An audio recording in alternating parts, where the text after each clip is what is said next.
Magandang gabi. Atin talakayin yung sinasabi ko na mangyayari.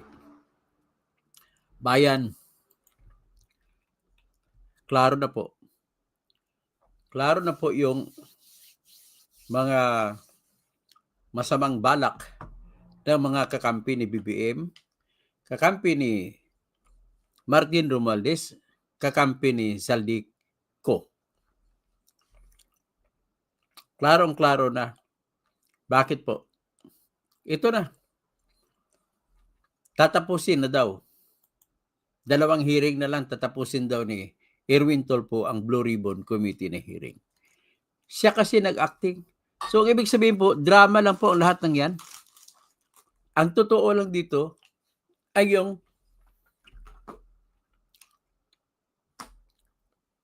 yung hearing na pinatawag ni Marcoleta. Yan ang totoo dyan.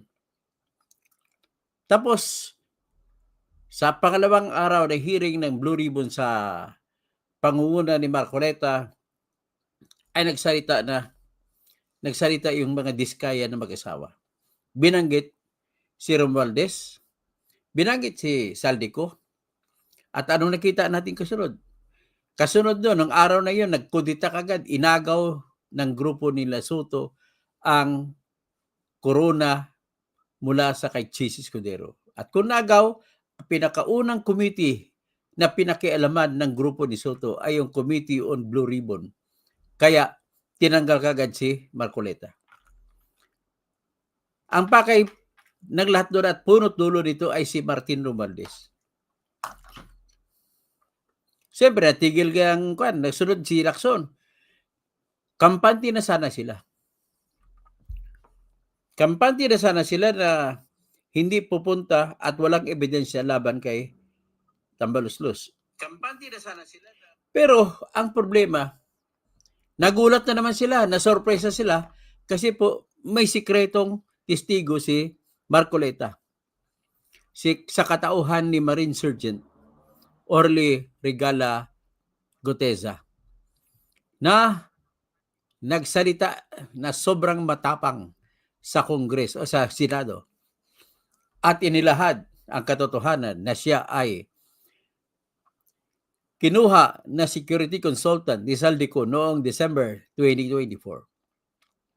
At nang pumasok siya doon, isa siyang dating Marine o retiradong Marine Sergeant. At sa kanyang pagpasok doon, ang naging trabaho niya ay tagahatid ng basura. Akalain mo, yung marino, gagawin mo na basurero. Yan po ang nangyari sa kanya.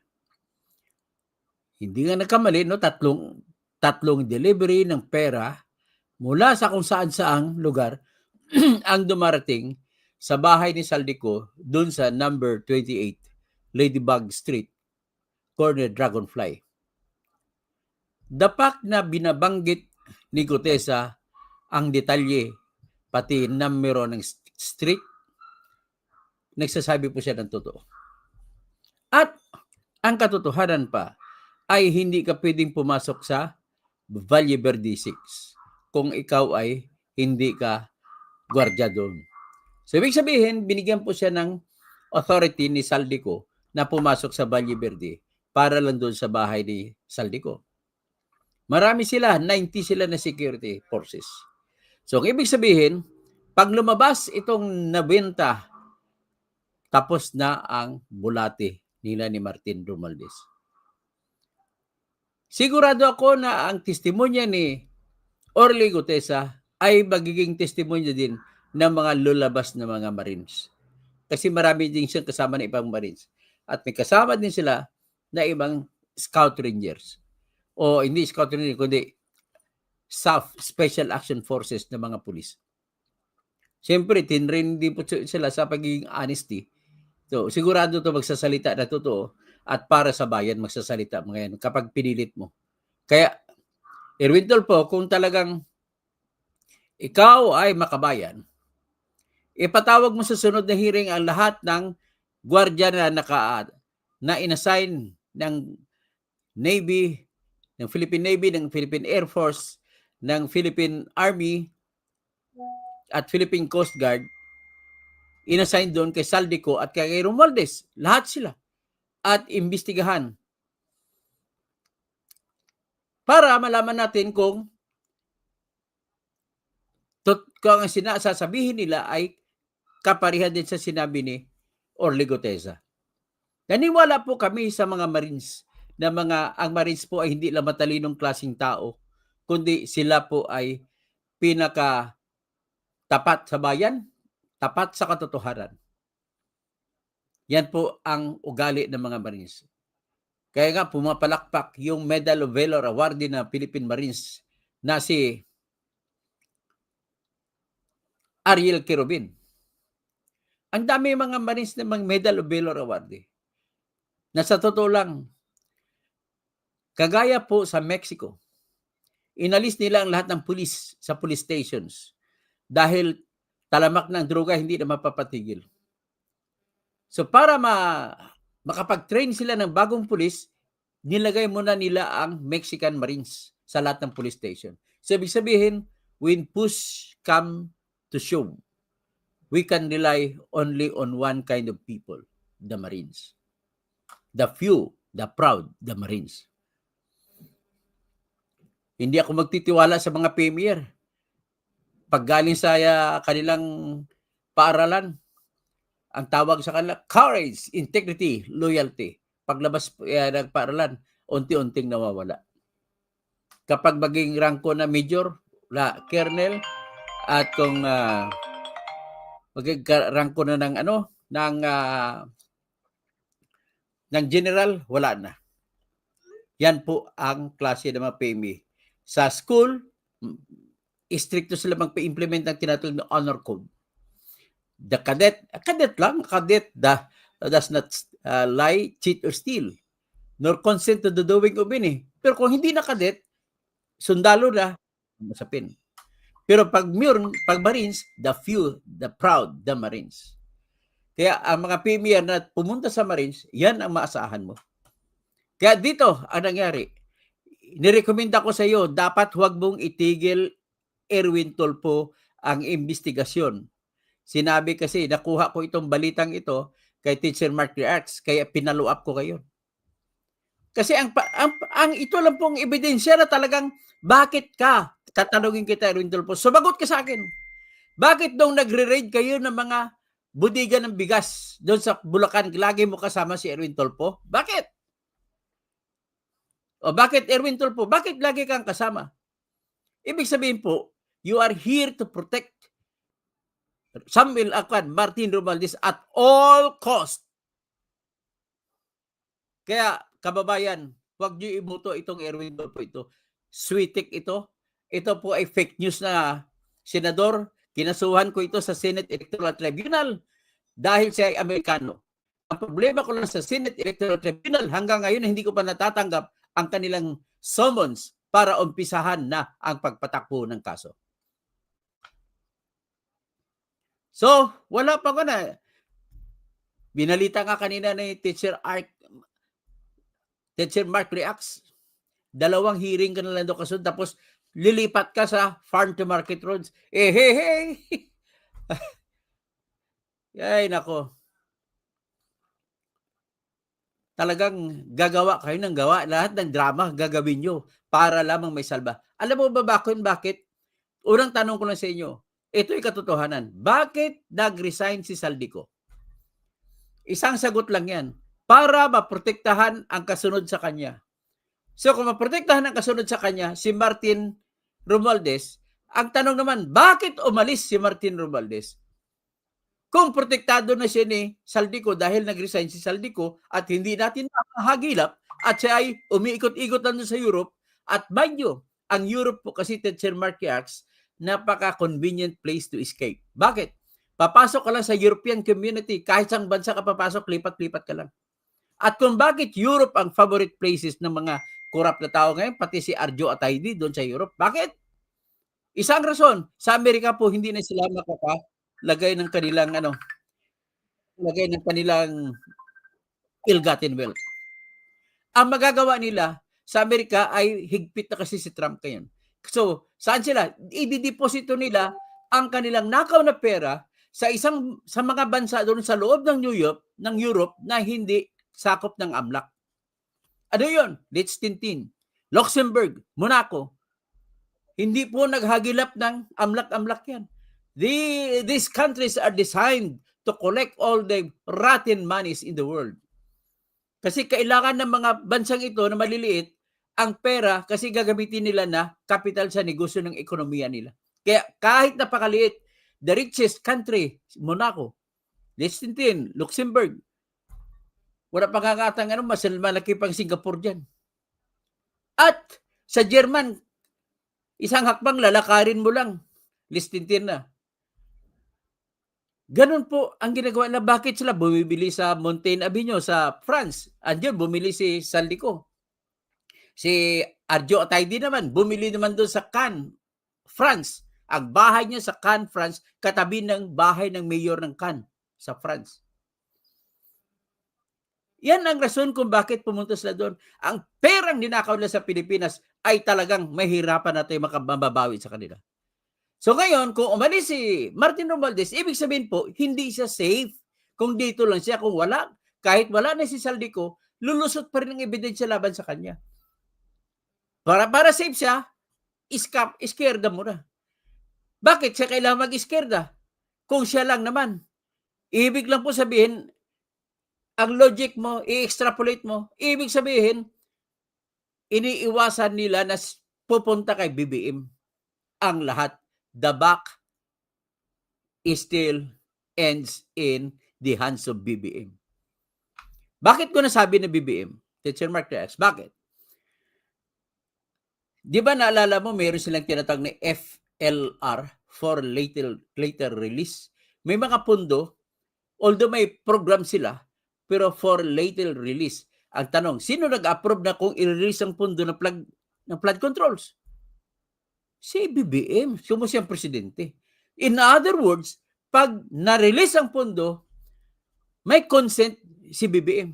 At kung ginastos ang pundo sa mga ghost projects, sa mga substandard projects, ang ibig sabihin, si BBM ang brains.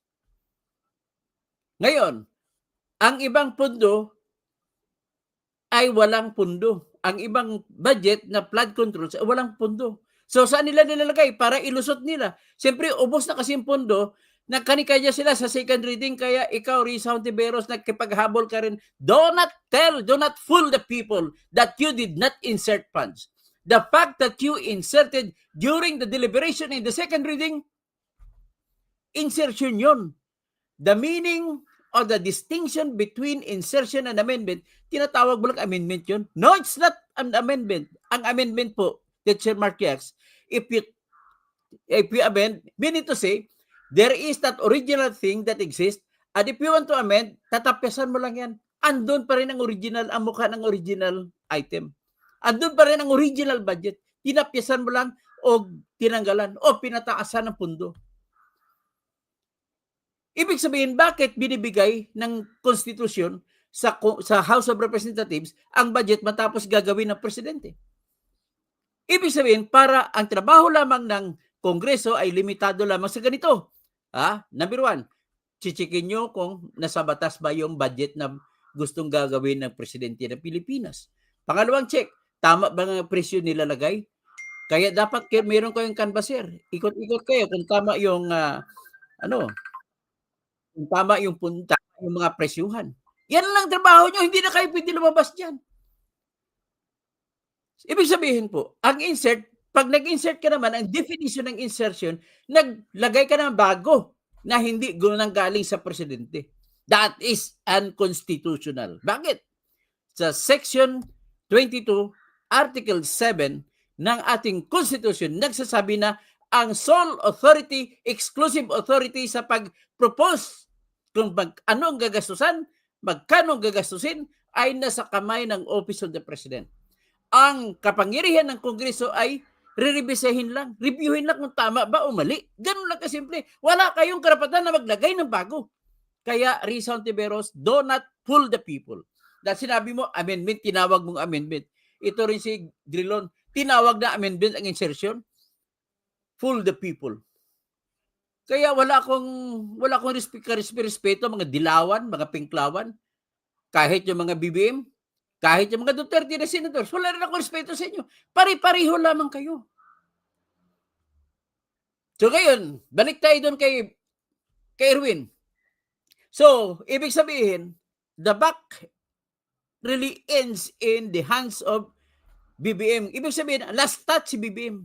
So, pag-usapan natin ang program funds. Ito mga budget na walang pera, walang pondo.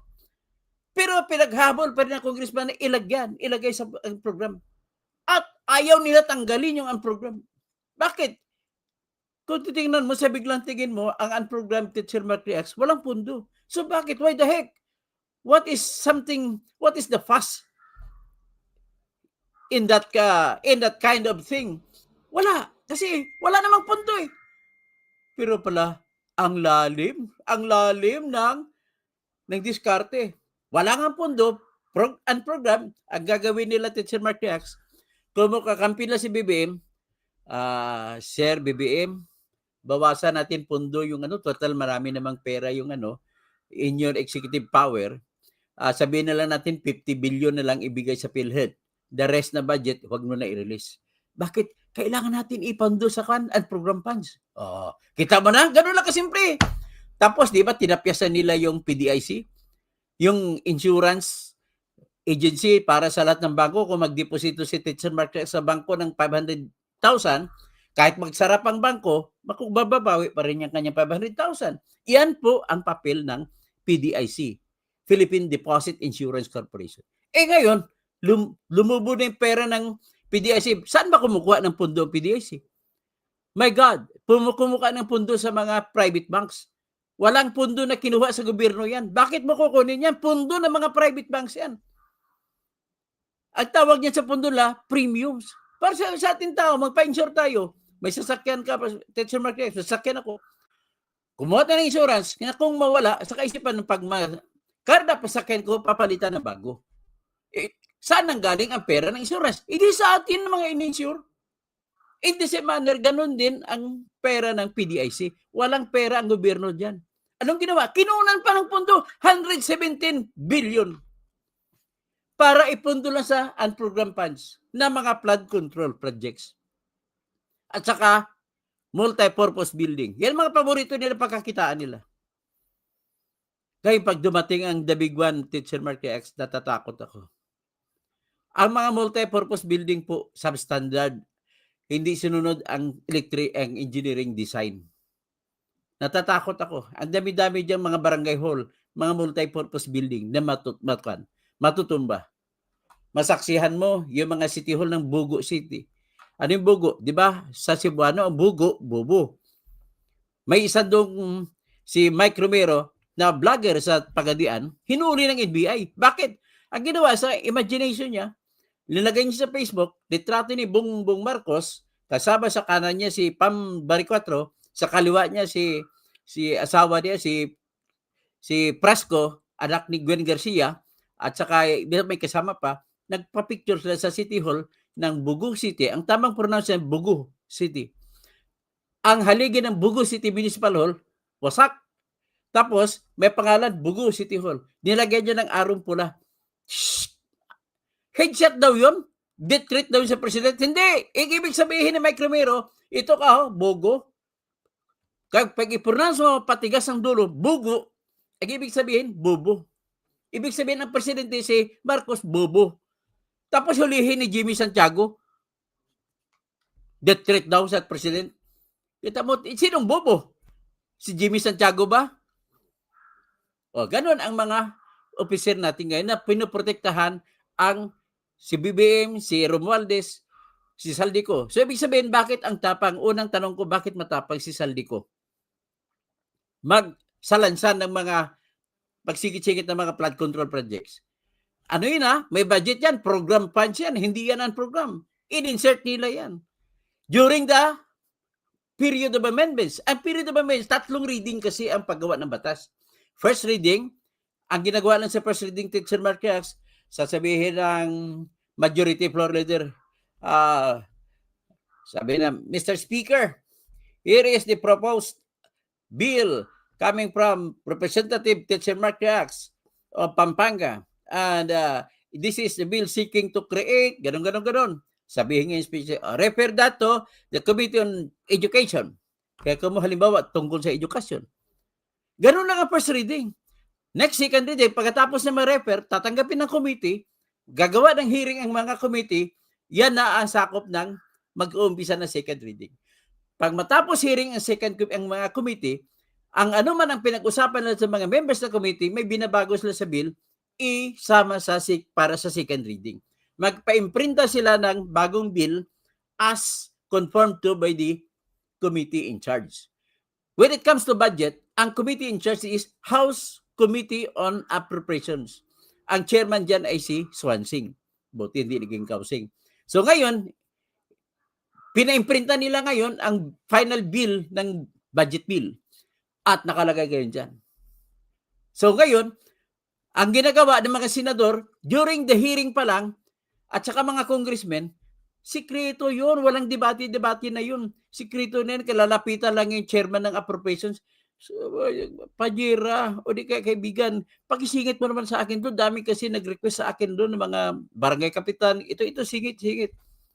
So, depende ngayon sa mod, pwede sabihin ng chairman ng appropriation, oy, magkano sa akin dyan? Ganun lang usapan. Kung ipasok na, insert na yun. Kasi hindi kasama sa part, hindi yan part sa National Expenditure Program na pinropose ni BBM.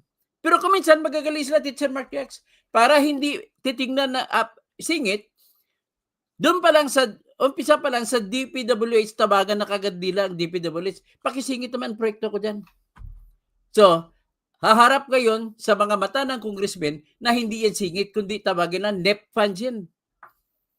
NEP, National Expenditure Proposed Fund. So, ganoon, ang ibang naman doon na naghabol na may singit, si Rizan Tiberos, nakasingit siya 3 billion. Si Rapi Tulfo, 5 billion. Si Grace po, 11 billion. Dami sila. So ngayon, ang ibang hindi makahabol, creative sila. Antayin ko lang pagdating ng Bicameral Conference Committee. Pagdating ng Bicameral Conference Committee, ang pinaka-Lord of all Lords ay ang chairman ng Appropriations Committee. So si Swansing andon. Katabi siya ng speaker ni si Bujiti. Siya ngayon magdedetermina. May hahabol. Congressman, pahabol mo naman project ko. O sige. Tapos kausapin pa ngayon ang counterpart sa senador. Ang senador naman, Senate President at saka Committee Chairman on Finance. Siya naman ngayon ang kausap. Sila na ngayon magsingit-singit. Sa panahon ni Escudero, ang Finance Committee Chair ay si Grace po. Kaya 11 billion sa lahat ng senador, ang pinakamalaking singit si Grace po. So, pag nasingit na, sa BICAM, ayos na yan, may pundo na yan. Ibig sabihin, pero mayroon pa rin problema, sasabihin, paano yung Congressman Tutu? Wala na pundo eh. Pwede ba? Okay sa'yo? O sige, ilagay mo na saan program funds. Papayag na yan. Ilagay sa program. Ako naman na mga proyekto ko ang program, wala ko ibang gagawin. Lalakad ako ngayon, sikreto. Lalapit ako sa mga connect ko kay BBM. Siya ang presidente eh. Mahal na presidente. Bigyan mo naman ako, punduhan mo naman yan, no? Tapos sabihin naman ng presidente, kausap mo si Lucas Bersamin. Hindi, sabi ng presidente, ano yung 100 million na kontrata yan? Papayag si presidente, basta 10 million sa amin. Ganun ang usapan. Sabihin, deliberate ang aksyon na ginawa ni BBM sa pagpundo sa mga unprogrammed pa sa flood control projects at saka iba pang mga project. Pati mga for later release, deliberate siya rin ng utos na i-release ang pera. So, ito po ang pinoprotektahan ni Erwin Tulfo dyan. Finally, si BBM ang pinoprotektahan. At isa pa na pinoprotektahan ay si Romualdez. At isa pang pinoprotektahan ay maraming bigay na pera sa kanya si Saldico. So, yan na po. Nang makita nyo yung proseso natin, ibig sabihin napakaraming loophole na pwedeng lulusutin ng mga tiwali na congressmen. Ano ang gagawin natin ngayon? Well, kailangan natin ng definite statement na bawal bawal na talagang insertion in whatever form in whatever manner it will come. Bawalan ng insertion. Ibig sabihin pag insertion, original na appropriations. Kasi sabi ko na nga, ang eksklusibong kapangyarihan sa pagbuo ng proposal para gagawing budget nakasaad po sa Section 2, Article 7 ng ating Constitution na nagsasabi, the President in 30 days after the delivery of the State of the Nothingness Address ay magbibigay siya ng budget proposal. In 30 days. So, ibig sabihin, President lamang. Pag nag-budget na siya, sinabi naman sa Section 25, Paragraph 1, bawal ang mga congressmen at saka senador na magdagdag ng budget kung magkano lang ang nilagay ng presidente. At saka may limitasyon pa. Sinasabi isa pang limitasyon. No amount of money, even a single peso, can be spent without any authority from the law. So ngayon, saan ngayon? Ibig sabihin, ang karapatan o kapangyarihan ng Kongreso gumawa ng batas ay napakalawak. Depende sa anong klaseng batas. Pero pagdating sa pagbatas na pagsagawa ng budget, limitado. Hindi kayo pwede mag-originate ng proposal at kayo rin mag-approve ng proposal ninyo. Ang proposal, yun ang singit. Bakit kailangan ng proposal, Teacher Mark Rex? Number 1, nakaisipan ng Constitution para masiguro tayo ng pera na punta sa tama. Number 2, sa kaisipan ay para magkaroon ng check and balances, ang Office of the President ang bubuo ng proposal kung anong pagpupunta ng budget at ang mag-check ay House of Representatives. Hanggang checking lang kayo mga congressmen at senador, hindi kayo pwede gumawa ng budget. Hanggang check lang kayo ng budget. Although it is in a misnomer manner, you are called to have that power of the purse in your hands, but that power does not extend to formulate an original proposal for a budget item. Kaya, ang kailangan ko dapat pabaguhin dito, kailangan magkaroon ng specific instruction. Kaya, because of this, I am compelled, pangako ko sa bayan, to amend the petition I filed with the Supreme Court to include the prohibition against insertion in whatever form, in whatever stage. Kasi ang insertion po dalawang uri. Insertion sa during the second reading. At pangalawang insertion, tapos na yung batas, nagkaibang batas na ginawa ng House, iba kay sa Senate, mag-ayusin nila, pagtugma-tugmain nila yung pagkukontra-kontra. At doon papasok kayo. Alam niyo ba kung anong present kayo na nakapending sa Supreme Court ng petition ko?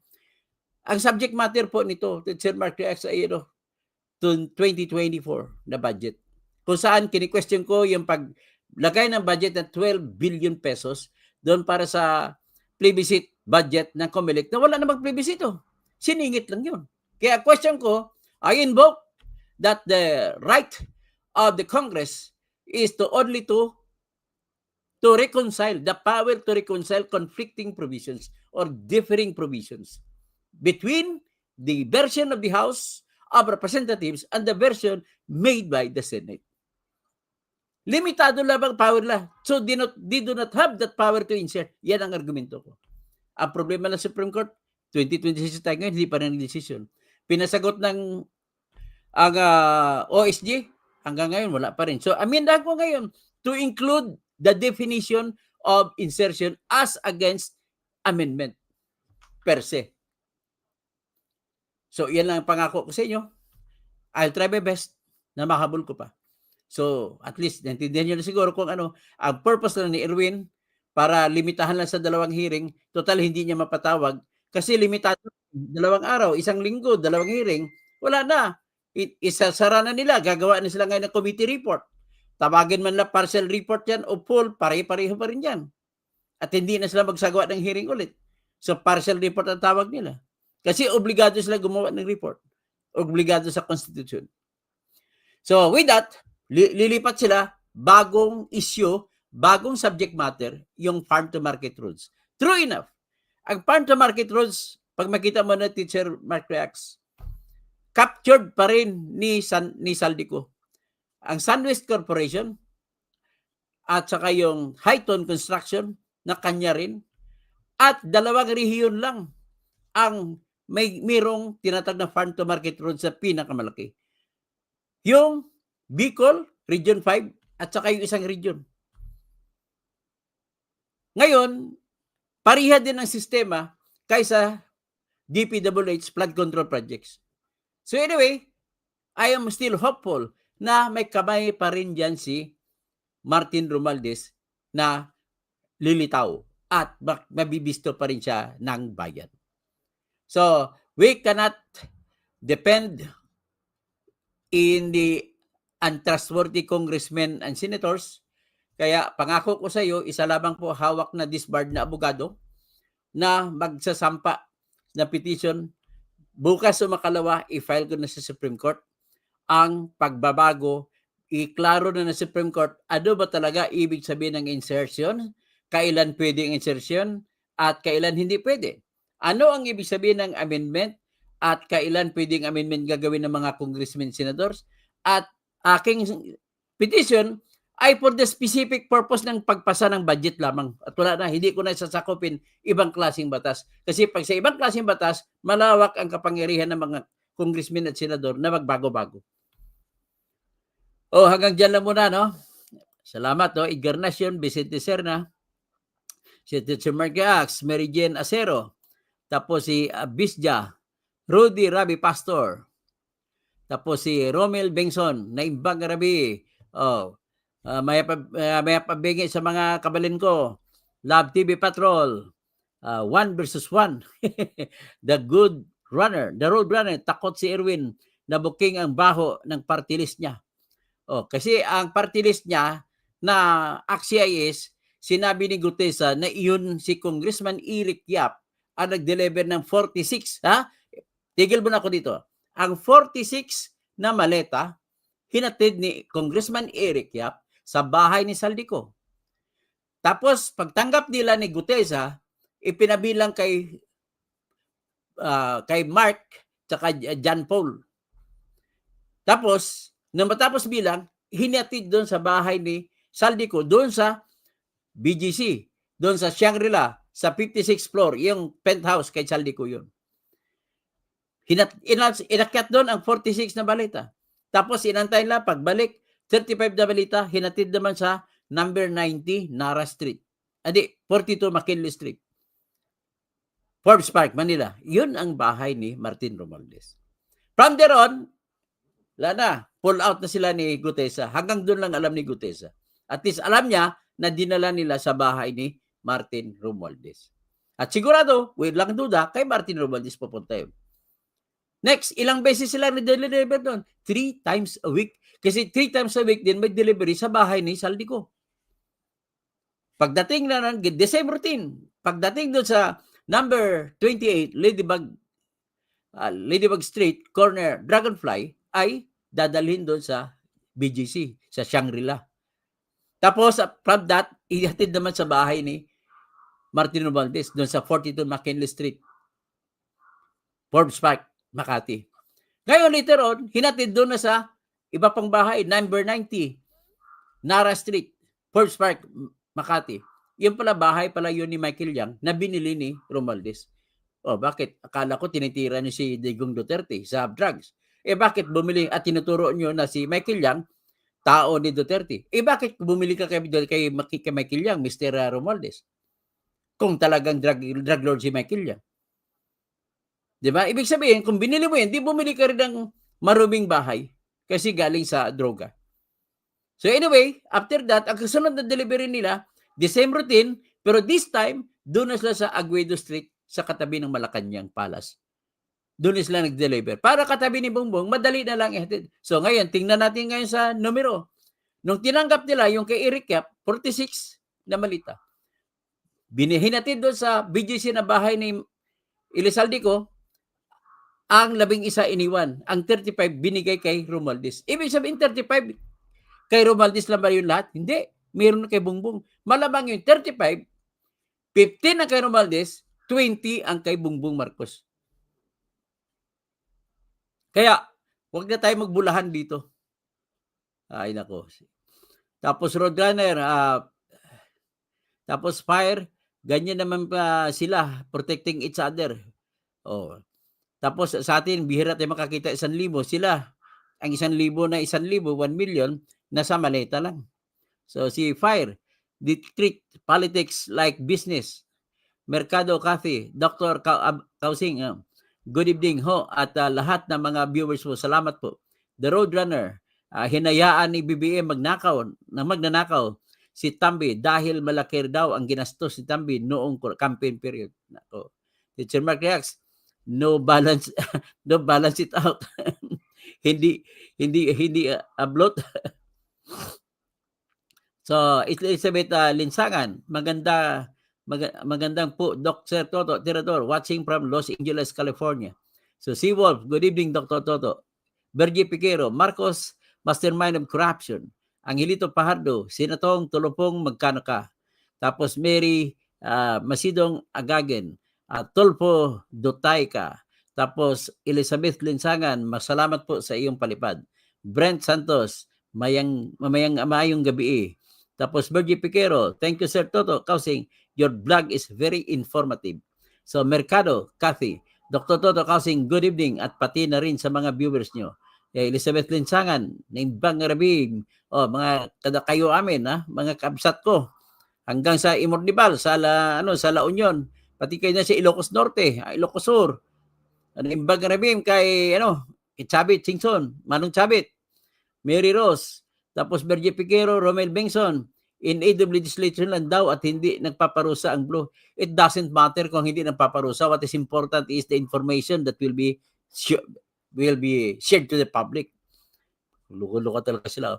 Marie Rose, ang kaganda, katotohanan po ng buhay dito, Teacher Mark Reacts.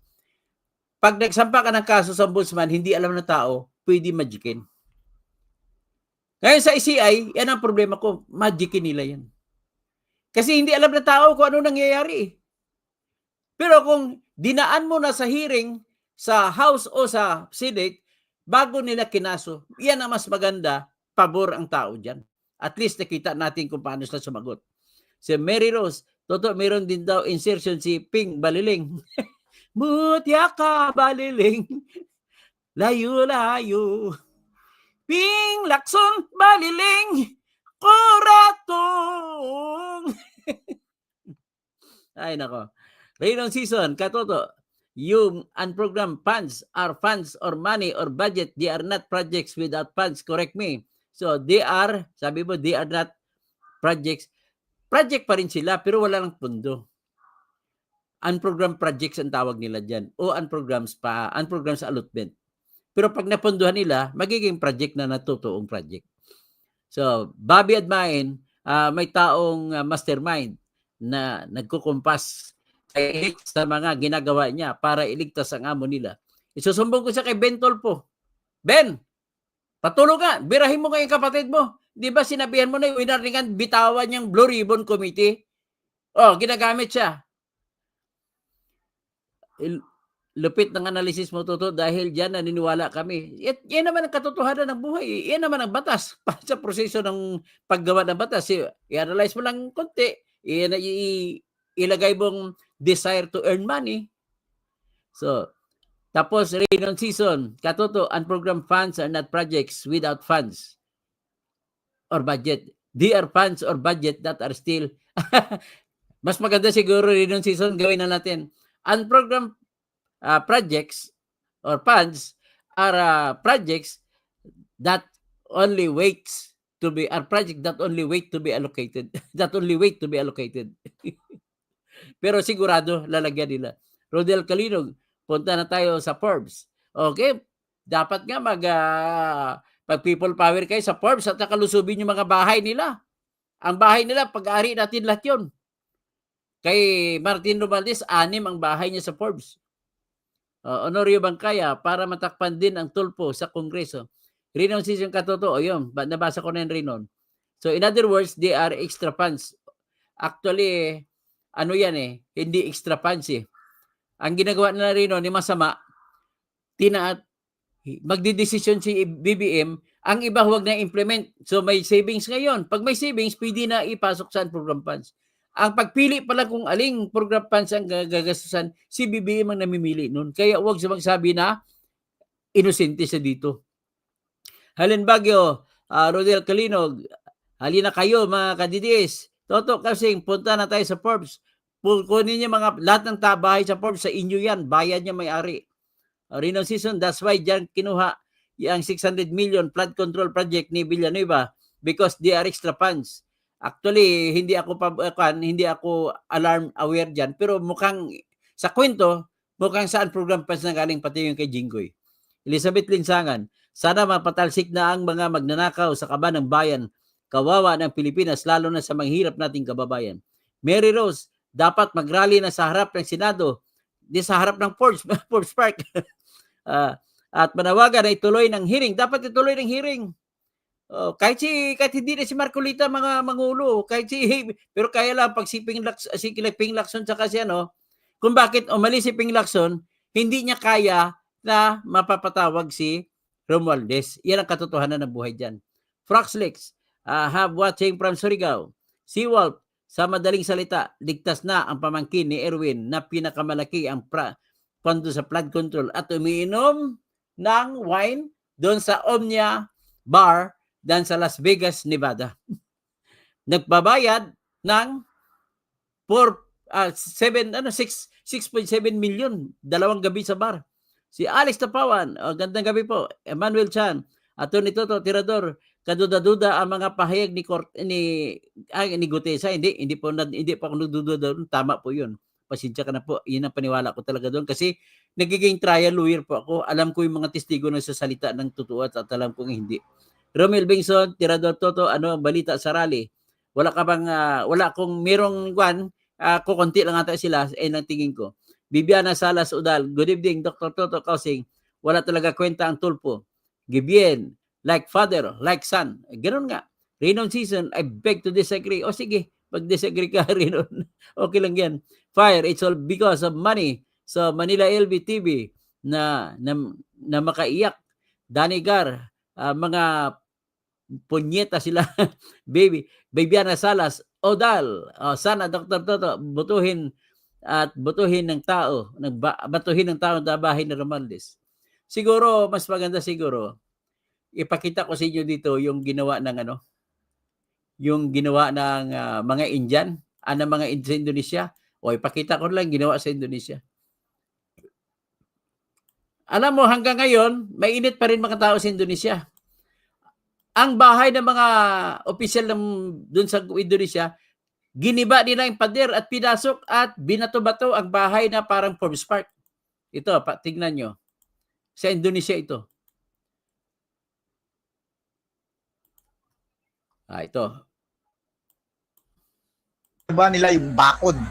Kung isa pa rin taong bayan sa Indonesia, yung mga bahay ng politiko at government official hanggang ngayon. Ayun, ginilaba nila yung bakod ng bahay ng isang politiko para makapasok ang tao at gantihan na naman ang mga politiko na galit sa kanilang bansa. Ayan, nasira na yung bakod. Tulong-tulong sila itaom. Ayan na. Inuunti-unti nilang batuhin yung mga bintana at parte ng bahay. Iniisa-isa pa rin taong bayan sa Indonesia yung mga bahay ng politiko. Ayoko mangyari yan sa Forbes Park. Pero mangyayari sa Forbes Park kung hindi pa rin makinig ang Senado na ipagpatuloy ang hearing. Kasi yan lang ang nagsisilbi na pumipigil sa galit ng tao kung mayroong tinatawag na hearing. Sino pa iba?